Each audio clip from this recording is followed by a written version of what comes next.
السلام علیکم ناظرین، امید کرتا ہوں آپ لوگ خیریت سے ہوں گے۔ میں ہوں برہان اور آپ دیکھ رہے ہیں برہانی ٹی وی۔ دوستوں، آج ہم جس بارے میں بات کریں گے وہ ہے الو کی عجیب و غریب توہمات۔ الو بھی اللہ کی بے شمار مخلوقات میں سے ایک مخلوق ہے جو اپنی وضاحت، اپنی سج دھج، اپنی دیو بلائی، مذہبی اہمیت کے ساتھ ساتھ اپنی نحوست کے لیے بہت ہی مشہور ہے۔ اسی لیے کسی شخص کو غلطی کرنے پر اسے الو کے لقب سے نواز دیا جاتا ہے۔ حالانکہ مغرب میں الو کا مطلب ذہین کے طور پر لیا جاتا ہے۔ ایک دن میں ایک یورپی سے انٹرنیٹ پر چیٹ کر رہا تھا، میں نے ان کے ہاں الو کا مطلب جاننے کے لیے اس کو یو آر آل لکھ دیا تو جانتے ہیں اس نے کیا جواب دیا؟ اس نے فوراً ہی مجھے تھینک یو کا میسج بھیج دیا۔ مجھے اس سے یہ معلوم ہوا کہ یورپ میں الو کو سمجھدار اور ذہین کے طور پر جانا جاتا ہے، جبکہ ہمارے یہاں اکثر بے وقوفیاں کرنے والے کو الو کہہ دیا جاتا ہے۔ تو دوستوں، میں آپ لوگوں سے شیئر کرتا ہوں الو کے بارے میں دلچسپ معلومات۔ اگر آپ نے میرے چینل کو سبسکرائب نہیں کیا تو جلدی سے سبسکرائب کر لیں اور ساتھ ہی بیل آئیکن پہ کلک کر لیں تاکہ میری نئی آنے والی ویڈیو آپ تک جلد پہنچ سکے۔ تو چلو ویڈیو شروع کرتے ہیں۔ ہندو مذہب میں الو کو لکشمی دیوی کا سواری مانا جاتا ہے اور کہا جاتا ہے کہ وہ اسی پر بیٹھ کر اپنے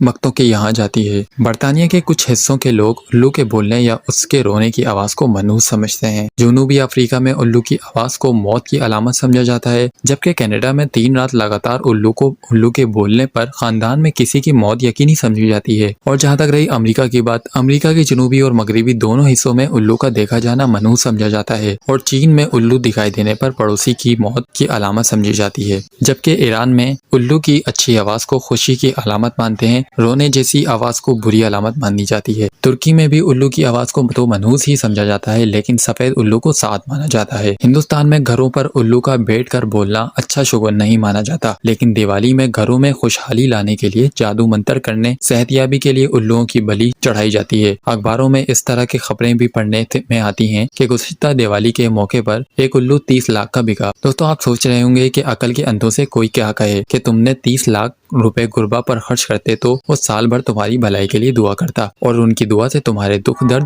دور ہوتے اور تم خود الو بننے سے بچ جاتے۔ ہندوستان میں الو کے بارے میں کچھ یہ باتیں بھی مشہور ہیں کہ الو کی آنکھ کا کاجل بنا کر لگانے سے رات میں بھی دن کی طرح دکھائی دیتا ہے۔ اس کے علاوہ الو کے ناخن بچے کے گلے میں باندھنے سے بچے کو نظر نہیں لگتی۔ الو کے گوشت کو تعویذ میں بھر کر گلے میں باندھنے سے کسی طرح کا ڈر نہیں لگتا، اور یہ بھی کہا جاتا ہے کہ الو کی پوجا دیوالی میں کرنے سے لکشمی جی مہربان ہوتی ہیں، بے حد دولت برستی ہے۔ ہندوستان میں ایک اور چیز جو مشہور ہے وہ دولت ہونے کا طریقہ، یعنی کہ الو پر کو حساب کتاب کے کھاتے میں رکھنے سے مال و دولت میں برکت ہوتی ہے۔ الو کے بارے میں دلچسپ معلومات آپ تو لوگوں کے ساتھ شیئر کرنے کے ساتھ ساتھ یہ بات بھی بتانا چاہتا ہوں، الو سے جڑے اردو میں بہت سے محاورے بھی مشہور ہیں جن کی وجہ سے بھی الو کو کچھ زیادہ ہی بدنام کر دیا گیا ہے، جیسے کہ اپنا الو سیدھا کرنا، الو بنانا، الو بننا۔ کچھ لوگ کہتے ہیں کاٹ کا الو، اور کچھ کہتے ہیں الو کی ہوشیاری، الو کا پٹھا، الو کا ڈھکن، اور کچھ لوگوں کا کہنا یہ ہے کاٹ پہ بیٹھا الو۔ جیسے کہ سامنے والا غلطی کرتا ہے تو دوسرا سامنے والا الو کہیں کا اسے کہہ دیتا ہے، الو کی طرح دے دینا چاہنا۔ حالانکہ الو بیچارہ اپنی آنکھوں کو گھمانے میں معذور ہوتا ہے، وہ صرف سامنے دیکھ سکتا ہے لیکن 270 ڈگری تک اپنی گردن گھما کر ایک ہی جگہ پر بیٹھ کر چاروں طرف دیکھ سکتا ہے۔ معلوم نہیں ان محاوروں کو بنانے والے کون تھے، یقیناً ان کو الو کے بارے میں کچھ زیادہ معلومات نہیں ہوں گی، کیونکہ الو تو بیچارہ ایک سیدھا سادہ